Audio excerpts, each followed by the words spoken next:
Um, so my name is Eugenia Kuyda. I'm founder and CEO of Replica. Great. Okay. So we've got 5 quick questions here. And the first one is, what excites you the most about the intersection of AI and human connection? What excites me the most about AI and human connection is this incredible opportunity to build something very meaningful. I do believe if built right, we can build an AI that can bring us all back together, and just help us get out of the honestly like insane mental health crisis that is happening right now in the world. Okay. And obviously, with respect to, replica, how, obviously that's probably what you're doing, right? So how's replica doing that? Um, So with Replica, our main mission is to build AI friendships that uplift lives, um, or to say simply, to build AIs that will help people live a better life, live a good life.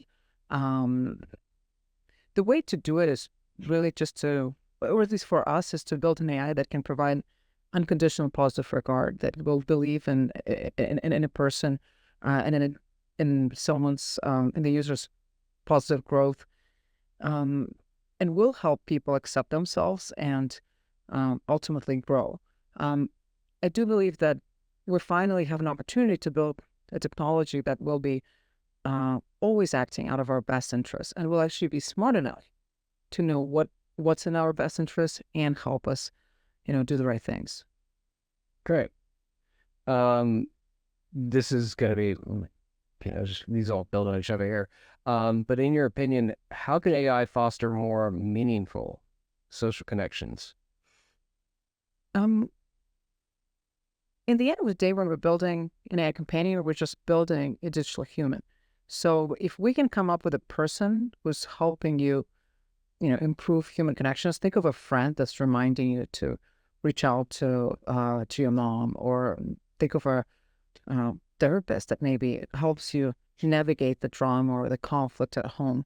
Uh, these people help us um, bridge the differences and come together with other people. So the same can happen with AI. Imagine an AI that in the morning will tell you, "Hey, like you haven't talked to your friend John for months now, and last time when you talked, you just felt so energized and you felt like you really liked him.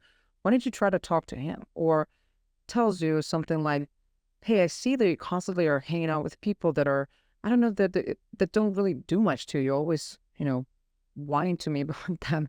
Why don't you? Doesn't seem like these relationships are extremely fulfilling. What about like hanging out with this other couple of people that you met recently? Seemed like you really like them. Like, or let's discuss more. Why is that you choose these people over those other people?" That is a great example of how an AI, and just one of many, many, many examples of how AI could bring us all back together. Kind of. Um, what potential challenges or risks do you foresee in AI with regard to shaping human relationships?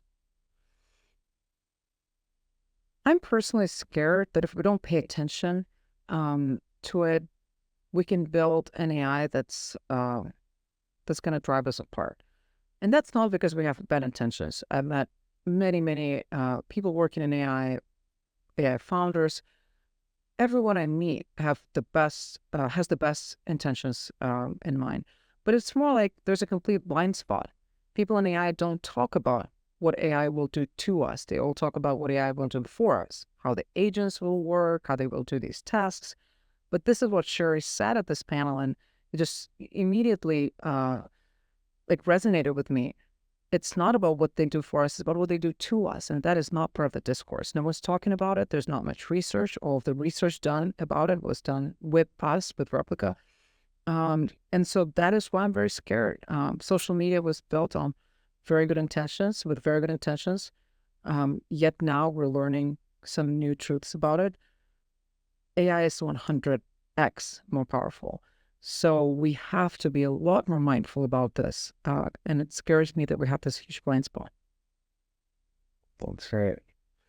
Um, on the flip side of that, how do you think that AI can positively influence mental health and personal growth? Oh, I think AI can be very helpful to people. Um, a lot of what we do in Replica is based on one book by Carl Rogers on becoming a person. And it's all about creating this type of relationship that helps people grow. It's all about providing unconditional positive regard, helping people accept themselves, and finally grow. And I do believe that AI can do it in such a sophisticated way, and it can do it at scale. It can do it to everyone, so we all can benefit from that. Um, in my life, I was a pretty lonely kid growing up, and I had wonderful friends, and especially one of them that one day helped me, just like held space for me in a way that allowed me to grow. And I always wanted to just extend the same type of relationship to people, to everyone, so that anyone can have it, and anyone can have this incredible gift of acceptance, of feeling heard, of feeling seen, deeply understood. Because when you do that, people open up in ways that that are often very unexpected. And I think the main opportunity there is that we live in a world where there's more and more, unfortunately, evil. There's more aggression. There's more anger, and all of that is coming from a place of not being heard, not being seen. So I truly believe that that's not just about like someone holding your hand when you feel bad. It's really about allowing for people to be the better versions of themselves and not do harm in the world. I like that. Like given a space to alleviate where things end up falling and exploding the negative connotations of things. Sure. Um, how might we design AI to improve our social life and, in that sense, our social capabilities? Well, I hate to be such a fangirl, but all of that has been written by Sherry Turkle in her books. The levels of empathy that are dropping so tremendously. Her book from 9 years ago quoted 40% decline in empathy across teenagers. People lost ability to talk to each other. Also in her books, younger people that are now joining the workforce can't have a real-time conversation because they're used to asynchronous texting and messaging, which is low stakes, and they can rewrite things, they can think about stuff. They're scared to be there in real time, coming up with answers. I think it's insane, but it's also, look, if we spend hours a day on our phones doing stuff, that means we're not spending these hours talking to each other and learning how to talk. It sounds like how can I forget how to talk to people? But, I grew up in late 90s, beginning of 2000s. At school, we mostly wrote on paper with pens, and I was a writer and a journalist, so I wrote a lot, just writing with my hand.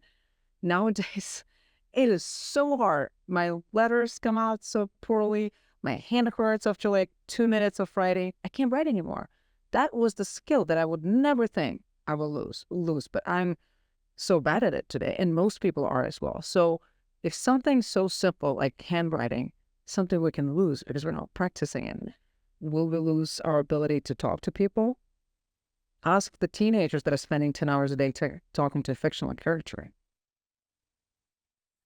Yeah. I don't know what it means, but I think we're not gonna like it. But AI could be a tool to fix that. It could be a tool to fix it, like an AI that teaches us how to talk to people, reminds us. So it just like any person can have a bad effect on us, and some other person can have a very good effect on us. Same with AI. It can either teach us how, or it can pull us away from other people. It can teach us to be abusive. It can teach us to be nasty. It can do things that are not great. But at the same time, it can teach us how to be accepting, how to be vulnerable, how to be nice, how to provide empathy. Um, we have this documented work that is kind of our AI constitution that we use to train our models. That's called "What Makes a Great Conversation." I wrote most of it, and a lot of people that I work with, oftentimes guys, ask me, "How do you know how to talk to people?" And I say, "Well, I'm a woman, and I've been on multiple dates where I just had to sit and listen most of the evening, and then after that, I would hear." That was the best conversation that I had in ages. And I realized that I mostly was just like, tell me more. And oh my God, I can't read that, saying things like that. So, women just sort of naturally tuned to that. I think we're just better. Oftentimes, naturally, I don't like generalizations, but it does seem like there is some statistical evidence to that.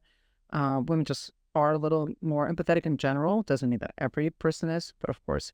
But I feel this way. And so, for some of us, it comes naturally. For some of us, we need to learn it. And oftentimes, meeting a person that's inspiring, that's great, that's kind, uh, helps us change. I definitely changed a lot. I have a lot of friends that are wonderful, that never talk bad about anyone. They're so kind, so charismatic, so, you know, um, always kind of abundance mindset. And that changed me a lot. And then the same, even getting that, if you don't have a person like that, getting that from AI can also change you. And I believe in that deeply. I think there's an opportunity for that as well. That's great. Thank you. Thank you. Let's sort of change it. No, no, no, It's a no. lot of your I, no, no, no.